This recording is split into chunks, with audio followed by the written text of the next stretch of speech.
All right, guys, let's talk about the new type of targeting. So, how would you describe your audience if I asked you right now, right? Probably men or women who are 25 to 34 years old who make $100,000 a year, right? So, most marketers and most business owners kind of describe their audience the way that we've always kind of thought about describing people and describing our demographics, right? Women who live in Boston, age 25 to 34, young professionals, making $50 to $74,999 a year, right? As human beings, we're kind of taught to describe people by generic kind of demographical information, age, gender, income, right? But as marketers, especially in 2018, we have access to just too much data to be that generic. Because instead, guys, we need to describe our customers based on their interests and actual intent. Facebook gives us way too much data to be that basic and just say women who live in Boston, a specific age range and a specific like monetary income. Let's take an example of somebody who we want to target specifically like related to birthdays, right? Like if we had like a birthday gift company, we can actually target people, who have close friends with birthdays in the next month or 7 to 30 days or 0 to 7 days, right? Close friends of people with birthdays in a week. We can target people who've read specific books, right? Like we can target people who have read Rich Dad Poor Dad, right? And like that's a very powerful thing because we know the only people who would actually go out and out of their way to read Rich Dad Poor Dad are obviously interested in kind of doing things a different way. They're interested in entrepreneurship. They're interested in kind of not living the quote unquote average life with the 9 to 5 job that a lot of people kind of are used to. We can target people who recently moved, right? Facebook has all types of data about where people generally are geographically for a sustained period of time, and then once like that geography changes, right, they're immediately categorized as recently moved. We can also target people who are friends of people who recently moved, right? And then if we're a company that sells housewarming gifts or something like that, right? The whole point of this, guys, is to kind of start to understand what interest demographics and behaviors targeting wise are actually available to you, and then really starting to connect what those targeters and what those interests could actually be relevant for from a marketing perspective, right? We can target people who liked Tony Robbins' page. We can target people, who have liked Coachella. We can target people who are the director of marketing at a tech company, right? Has a friend who recently was engaged. You can target people, who are married.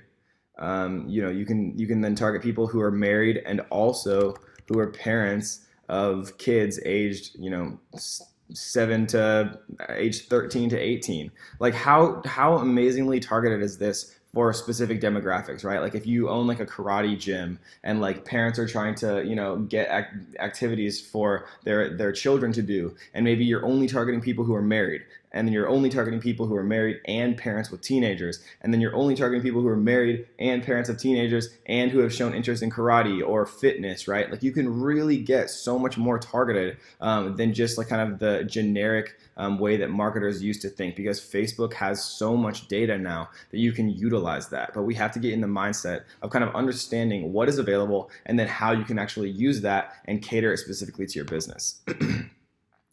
We can also think about major life events, guys, right? Because major life events are super important.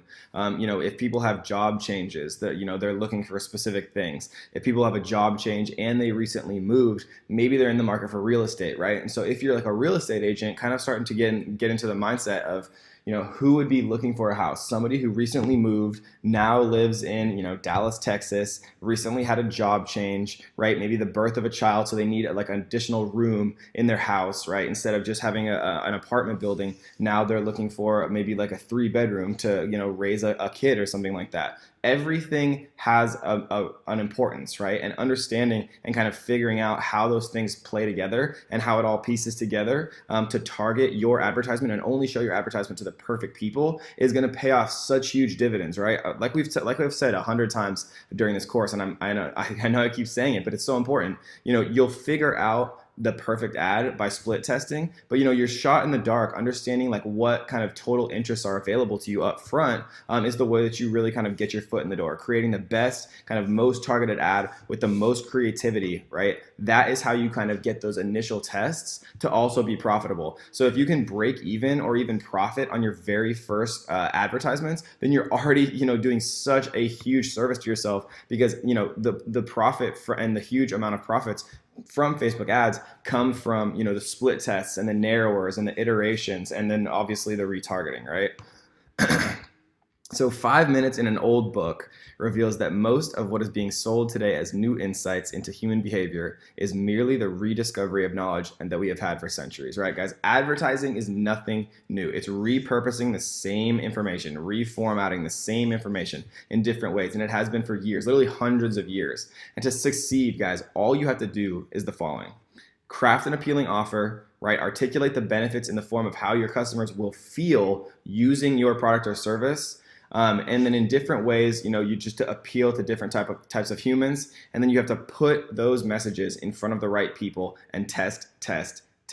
And Facebook allows you, for the first time kind of ever in marketing, to target people in unbelievably accurate ways. Like if for the newspaper, you could never target someone who had read Rich Dad Poor Dad and send them a newspaper, right? You could never target people who are married with kids aged 13 to 18 who live in Dallas, who are interested in karate, and those types of targeters and narrowers didn't exist before the internet. And Facebook and Google have really revolutionized what we're able to do from a targeting perspective. And so it's our responsibility now to take ourselves out of kind of the traditional mindset of targeting, people just on gender, age, and income, and really start to get much more targeted in an artistic way. That's why I always say that Facebook is as much an art as it is a science. And so it's our responsibility to kind of, expand our creativity, test things, right? And if you're looking for suggestions, use suggestions, right? If you're looking for inspiration, just browse through the